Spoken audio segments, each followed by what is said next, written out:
Capítulo 46. Aprendendo sempre. Segundo informações de Aniceto, faltava mais de 1 hora para o início da preleção evangélica, sob a responsabilidade do Sr. Bentes, na esfera dos frequentadores encarnados, mas o movimento de serviço espiritual tornara-se intensíssimo. Reuniam-se ali para olhos humanos, 35 individualidades terrestres e, no entanto, em nosso círculo, o número de necessitados excedia de 200, porquanto, agora, a Assembleia estava acrescida de muitas entidades que formavam o séquito perturbador da maioria dos aprendizes ali congregados. Para elas, organizou-se uma divisão especial, que me pareceu constituída por elementos de maior vigilância, visto chegarem quase obrigatoriamente, acompanhando os que buscavam o socorro espiritual, sem a indicação dos orientadores em serviço nas vias públicas. A movimentação era enorme e o tempo era escasso para qualquer observação, sem movimento ativo. Todos os servidores da casa se mantinham a postos, desenvolvendo a melhor atenção. Reparei que num ângulo da grande mesa havia numerosas indicações de receituário e assistência. Os mais variados nomes ali se enfileiravam.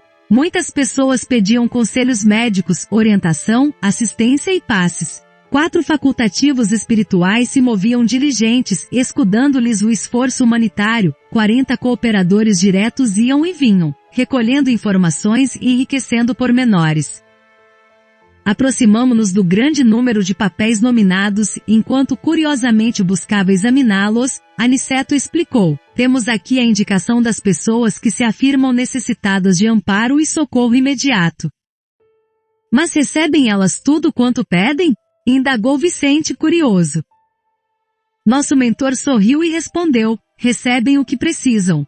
Muitos solicitam a cura do corpo, mas somos forçados a estudar até que ponto lhes podemos ser úteis, no particularismo dos seus desejos. Outros reclamam orientações várias, obrigando-nos a equilibrar nossa cooperação, de modo a lhes não tolher a liberdade individual. A existência terrestre é um curso ativo de preparação espiritual e quase sempre, não faltam na escola os alunos ociosos, que perdem o tempo ao invés de aproveitá-lo, ansiosos pelas realizações mentirosas do menor esforço.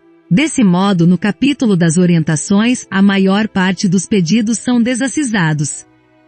A solicitação de terapêutica para a manutenção da saúde física pelos que de fato se interessem pelo concurso espiritual é sempre justa. Todavia, no que concerne a conselhos para a vida normal, é imprescindível muita cautela de nossa parte, diante das requisições daqueles que se negam voluntariamente aos testemunhos de conduta cristã. O Evangelho está cheio de sagrados roteiros espirituais e o discípulo, pelo menos diante da própria consciência, deve considerar-se obrigado a conhecê-los.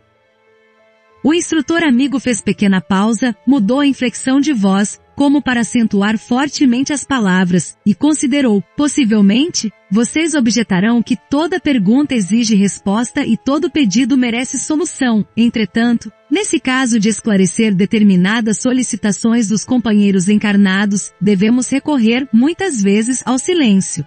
Como recomendar humildade àqueles que a pregam para os outros? Como ensinar a paciência aos que a aconselham aos semelhantes? E como indicar o bálsamo do trabalho aos que já sabem condenar a ociosidade alheia? Não seria contrassenso? Ler os regulamentos da vida para os cegos e para os ignorantes é obra meritória, mas, repeti-los aos que já se encontram plenamente informados, não será menosprezo ao valor do tempo? Alma alguma nas diversas confissões religiosas do cristianismo, recebe notícias de Jesus sem razão de ser. Ora, se toda condição de trabalho edificante traduz compromisso da criatura, todo conhecimento do Cristo traduz responsabilidade. Cada aprendiz do Mestre, portanto, está no dever de observar a consciência, conferindo-lhe os alvitres profundos com as disposições evangélicas. Vicente, que escutava com grande interesse, aventou, no entanto, ousaria lembrar os que formulam semelhantes pedidos levianamente. Sim, elucidou Aniceto, sorrindo, mas nós não poderemos copiar-lhes o impulso. Os desencarnados e os encarnados, que ainda abusam das possibilidades do intercâmbio entre as esferas visíveis e invisíveis ao homem comum, pagarão alto preço pela invigilância.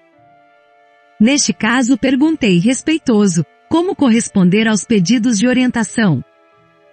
Alguns, raros, esclareceu nosso orientador, merecem o concurso da nossa elucidação verbal, na hipótese de se referirem aos interesses eternos do espírito, quando isso nos seja possível. Entretanto, quase sempre é indispensável nada responder de maneira direta, auxiliando os interessados na pauta de nossos recursos em silêncio, mesmo porque não temos grande tempo para relembrar a irmãos encarnados certas obrigações que lhes não deviam escapar da memória, para a felicidade de si mesmos. Calou-se por momentos o bondoso instrutor, considerando em seguida, interessado em nos subtrair quaisquer dúvidas. Muitas entidades desencarnadas estimam o fornecimento de palpites para as diversas situações e dificuldades terrestres. Mas esses pobres amigos estacionam desastradamente em questões subalternas, incapazes de uma visão mais alta, em face dos horizontes infinitos da vida eterna, convertendo-se em meros escravos de mentalidades inferiores, encarnadas na Terra. Esquecem que o nosso interesse imediato, agora deve ser, acima de todos, aquele que se refira à espiritualidade superior. Nossos irmãos inquietos, que forneçam palpites a preguiçosas mentes encarnadas, sobre assuntos referentes à responsabilidade justa e necessária do homem, devem fazê-lo de própria conta. Que acontece então? Perguntou Vicente curioso. Nosso mentor, contudo, respondeu com outra pergunta. Que acontece ao homem de responsabilidade que se põe a brincar?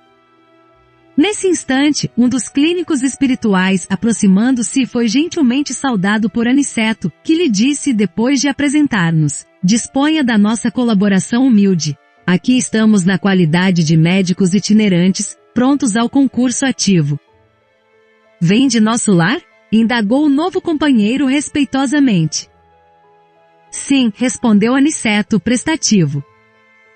Pois bem, considerou ele, se possível, estimarei receber-lhes o auxílio, após a reunião, para 2 casos urgentes. Trata-se de uma jovem desencarnada hoje e de um agonizante, meu amigo. Sem dúvida, acentuou nosso orientador solícito, aguardaremos suas indicações. Ajude o canal a crescer. Curta esse vídeo. Inscreva-se no canal e ative o sininho para receber a notificação de novos vídeos. Compartilhe para que mais pessoas tenham a oportunidade de escutar essa belíssima obra. Gratidão!